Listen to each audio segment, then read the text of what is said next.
ભર ઉનાળે પીવાનું પાણી ન મળતા સ્થાનિકોએ કર્યો ચક્કાજામ। રાજકોટ શહેરમાં કુવાડવા રોડ પરની ગુરુદેવ પાર્ક સોસાયટીના રહીશોએ વિરોધ પ્રદર્શન કરી ચક્કાજામ કર્યો।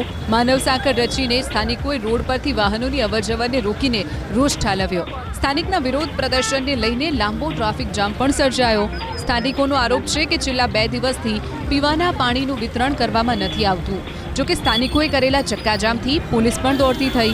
સ્થાનિકોને સમજાવીને પોલીસે ટ્રાફિક પૂર્વવત કર્યો। હવે આ દ્રશ્યો જુઓ। નગરપાલિકા વિરુદ્ધ સૂત્રોચ્ચાર કરીને સ્થાનિકોએ વ્યક્ત કર્યો રોષ। અંકલેશ્વરમાં વોર્ડ નંબર 8ના રહીશોએ નગરપાલિકા કચેરી પર વિરોધ પ્રદર્શન કરીને સત્તાધીશોનો ઉધડો લીધો। વારંવાર ઉભરાતી ગટરની સમસ્યાથી ત્રસ્ત રહીશોએ આજે દૂષિત પાણીની નગરપાલિકાની કચેરીમાં ઠાલવી।